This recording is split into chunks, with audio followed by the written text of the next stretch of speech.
For those of you who saw my top 10 Mario Party 2 minigames video, you were probably expecting me to make the same countdown for more Mario Party installments, and you should have, because now I'm counting down my top 10 favorite Mario Party 8 minigames. This one's my favorite Mario Party installment of all time, due to all the fun modes, boards, and most of all, extremely fun minigames. But before we start, we've got to set some rules. I judge minigames based on how fun, unique, challenging, and thrilling they are, along with how good their concept is. Also, this is 100% my opinion. I'm speaking only for myself and no one else. Alright, that rounds up this intro, so let's party.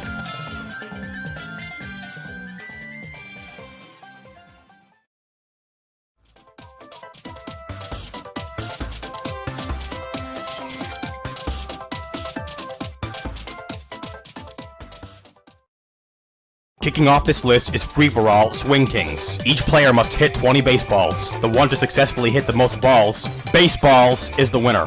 Yeah, that's it. If you're wondering, no, distance does not matter. All that matters is hitting the baseball straight out. Distance is not taken into account at all. This does sound really simplistic, but there's actually a catch. No pun intended. The swing must be timed well for the baseball to fly forward, for if it's not, then the baseball will either fly backwards or nowhere at all. You know, because the bat won't make contact with it. So yeah, it's not quite as easy as it sounds. This minigame is nice and simple, and I've always liked baseball as a sport. That's why Swing Kings is the king of 10th place.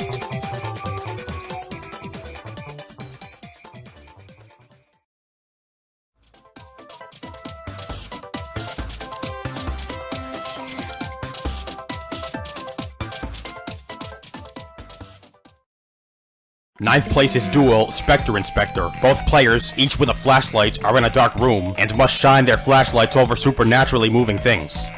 Fine, you got me, they're not all supernatural. Some of them are just common enemies from the Mario series, which will give the players points when found. The first player to score 3 points is the winner. But as for the things that are supernatural, or more specifically, ghosts, finding one stuns a player briefly, thus giving the other player time to catch up if behind, or widen his/her lead if ahead. This minigame is fun and thrilling, with a good, yet unoriginal concept, since paranormal activity is kinda hackneyed. But no matter, all the good things I said make Specter Inspector inspect 9th place. I know, that pun sucked, you don't have to rub it in.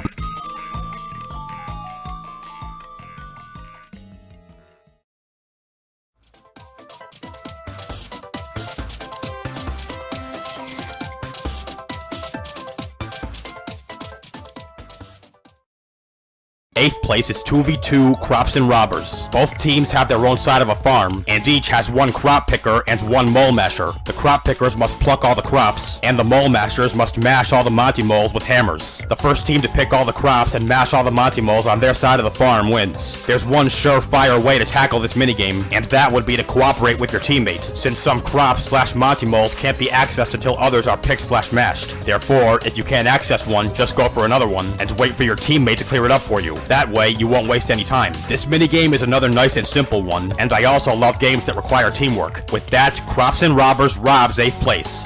Well, technically it earns it, I just couldn't think of a better pun.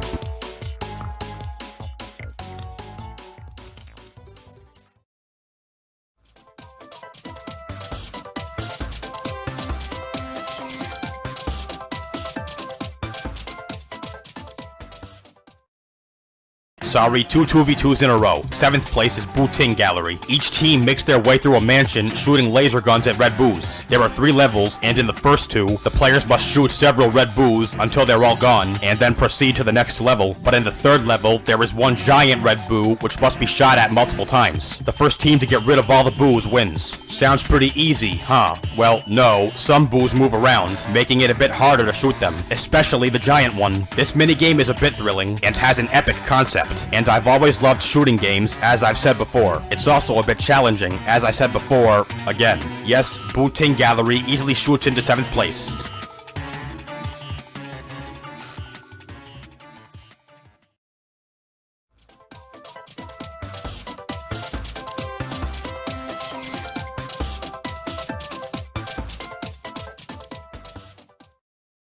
Coming in at 6th place is 1v3 Thrashing Crash. The lone player is riding a hovercraft, chasing the team players who are skateboarding. The lone player must activate traps, such as oil jugs, bullet bills, wood wheels, and more, in hopes of stopping the team from skating. The team, on the other hand, must dodge the traps and stay skating for at least 30 seconds. If at least one team player is still standing after 30 seconds, the team wins. But if they all get stopped by traps, the lone player wins. This minigame is very fun and thrilling, with an epic concept. Also, I slightly prefer to be the lone player, but I'm fine with either. For those reasons, if you try to take 6th place away from Thrashing Crash, it'll thrash, then crash you.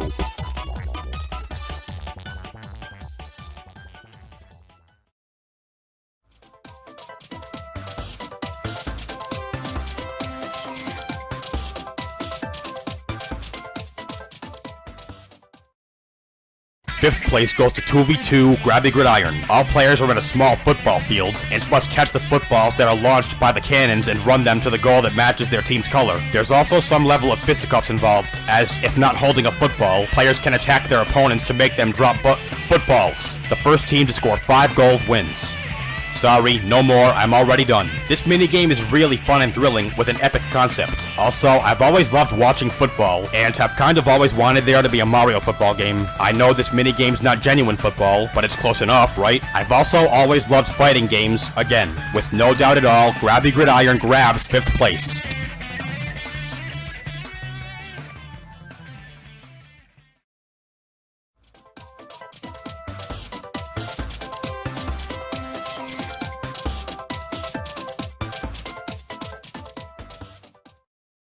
Fourth place is free-for-all Glacial Meltdown. All 4 players are on a flat iceberg and must try to attack their opponents off it. They can run and jump to move around, and stomp, punch, and kick to attack. The last player standing on the iceberg is the winner.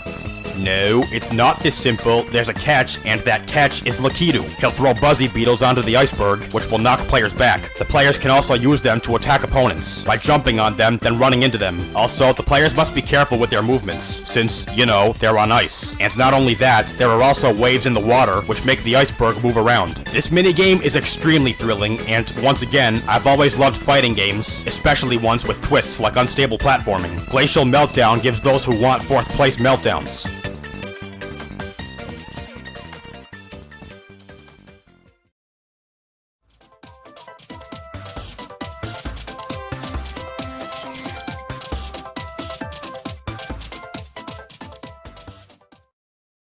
Third place is free-for-all, Sick and Twisted. All 4 players make their way across a course full of rotating platforms, but they must be very careful not to fall, since if they do, they'll be eliminated right there. No second chances. There are also bullet bills, and getting hit by them means elimination, so the players better avoid them unless they want to lose. Any player that makes it to the end of the course wins. That's right, to win, you don't need to be first, you just need to be there, period.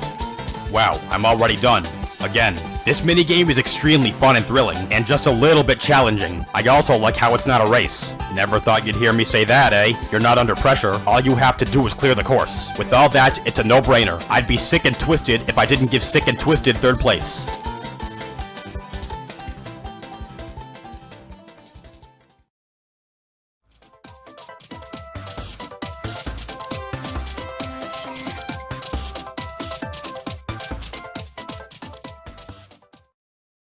Running up is 1v3 Swervin' Skies. All 4 players have their own plane, although the team players have 2 balloons each, while the lone players has 2 cannons. You guessed it, the lone player must try and shoot all the team players' balloons. If the lone player pops all 6 balloons within 30 seconds, he or she is the winner. However, if even just 1 balloon is left unpopped after 30 seconds, the team wins. All players can fly around freely, and since they fly at such high speed, this minigame's an extremely thrilling one. It's also extremely fun, with an epic concept. I've always loved watching aerial plane fights in movies and cartoons, and with this minigame, I sorta get to experience it myself. So yeah, it's quite obvious that Swervin' Skies swerves right into 2nd place.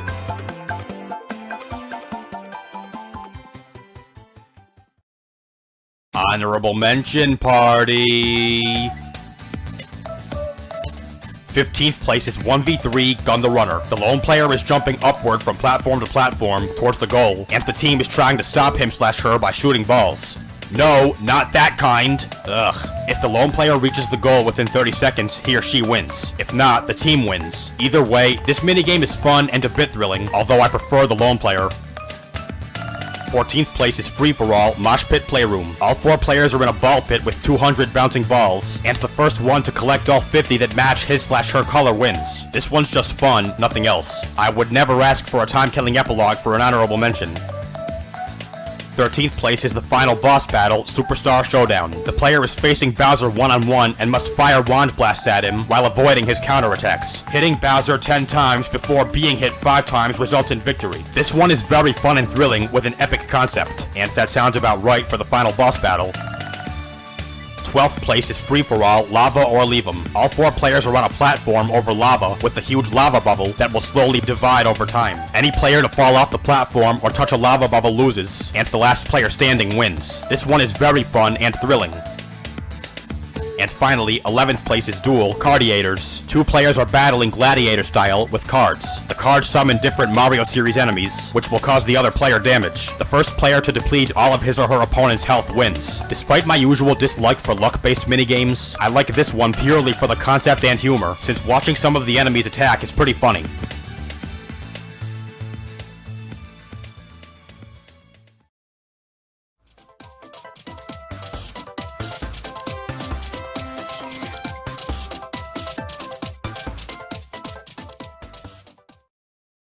Here comes number 1. It's a 2v2 and it's extremely thrilling. That's right, it's none other than King of the Hill! Oops, sorry, I meant to say King of the Thrill! Each player must fight an opposing player on a tall, thin platform. As fisticuffs goes, players can punch, kick, and stomp their way to victory. The first player to knock his/her opponent off the platform wins that round, and proceeds to the final one. In this final round, the 2 finalists are given an even bigger platform to duke it out on, and the same rules apply. The players must try and knock each other off of it. Unless they're on the same team, then they just win. Also, as time passes, the platforms will start gradually crumbling away, making things much harder for the fighters. But if you ask me, it just makes things even more thrilling. I mean, isn't that the point? It's called King of the Thrill for crying out loud. This minigame is extremely fun and thrilling, hence the name, and it has an epic concept. And once again, I've always loved fighting games. With all this awesomeness, King of the Thrill is not just King of the Thrill, it's also king of this list. Or in other words, my number 1 favorite Mario Party 8 minigame of all time.